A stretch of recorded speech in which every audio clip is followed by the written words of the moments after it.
All right, today we have this 2020 Volvo. It's a VNR. Now, this thing had the check engine light come on today, so the truck driver brought it back, and now it's late at night and we're checking it out. So first thing we do, hook up the scanner.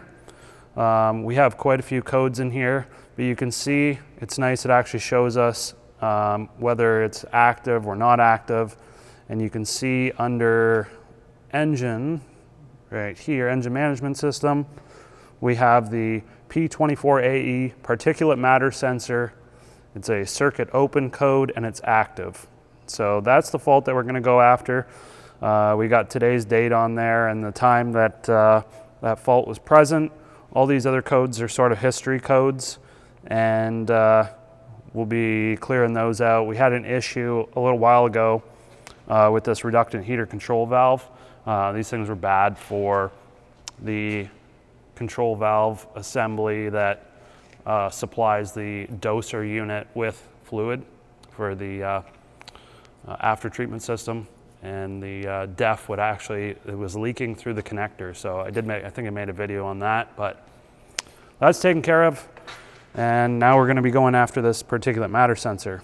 So now that I've checked everything out, make sure we don't have any other issues going on that may be related to that, I'm going to jump on ProDemand, punch in the VIN, and look up some wiring diagrams. And I don't really need to read theory of operation, but I like to skim over it in case there's something that I don't know about. And then we'll be heading over to this side of the truck. I'll just give you a quick overview of where we're at right now. I've pulled off the side steps on the passenger side along with some of the panels that sit behind there. And you see we have the SCR and the DPF of the exhaust, and that's all the after treatment stuff. And you can see all the wiring harnesses that run along here. We have a particulate matter sensor right here. And also there's another one on the other side. So it says particulate matter sensor number 1. And I believe that it is this one, but I'm not 100% sure. I just need to double check on that. And we'll just basically be pulling the connector off. We'll do some resistance measurements. I'm suspecting that it needs a sensor, but I mean, it's a 2020, so who knows? It always seems to be after treatment stuff that goes bad. So I'm gonna go do some reading and we'll come right back. Okay, so took a look at the diagram, and you can see here we've got our after treatment particulate sensor, 4 wires. So we just have a power, a ground, and 2 communication wires.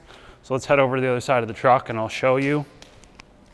There are a couple different sensors and they all run the same colors of wire, but based on the pinouts of the connector, that's going to tell you which one's which. So you can see here, I just wrote it down so we know. We got a red wire that's pin 2, that's our power. We have a green and red wire, pin 3, and that's our ground. So just on this connector here, I have just carefully undone the connector. So I use a silicone spray to get this connector to open up nicely because it gets a lot of dirt and stuff. They can be a bugger to get off. But if you look carefully on the back of the connector here on this little gray section, it does actually show the wiring pin numbers. So we'll just quickly put the meter on here and we'll do a check. So first thing that I want to do, this is a little module, that little box that the sensor wiring comes out of that goes to the sensor itself. So this little module, basically all it does is it gets power and ground powered up, and then it receives information from the sensor and sends that via a message via the CAN network on the data lines. So let's turn our meter on here, and first thing we're going to check is power and ground. So we're going to go between red and green and red.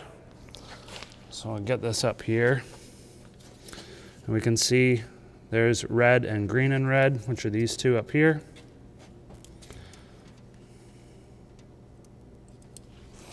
And if you take a look at the meter over there, you can see we have 12.57 volts. So that tells me that the ground is good and also our power is good. So Next thing I'm going to do is just leave the ground in there, and we'll use our other back probe there so we can check the network. You can see we have about 2.7 volts, and then we're going to check our other line, and we have about 2.3 volts. So that's what you want to see on a CAN network, is a total of 5 volts, and they're close to, it'll be like 2.2, 2.8, 2.6, 2.4, 2.3, 2.7, needs to add up to 5 volts. So that lets me know that the network is good, and this thing needs a sensor. But I'm going to go one step further and just pull this sensor out, and I'm actually going to just inspect this harness. You can see where it wraps around here.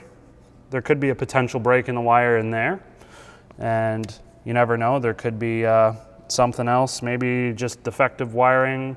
So I like to just cut the shielding and just inspect it, and so we're gonna do that next. Okay, so I'm sorry if I told you the wrong sensor there. It's the middle one right here.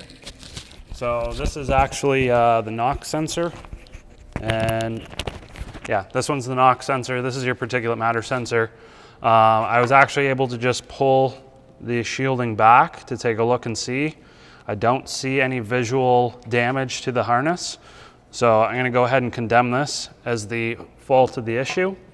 Now you can see the part number there. It's sort of faint, but that's what it's going to need. I don't know how much it costs. We're going to find out tomorrow, and it's real simple to change. It was just two 10mm bolts that hold it on right down there, and then I just have a standard oxygen sensor socket. I believe it's a 24mm.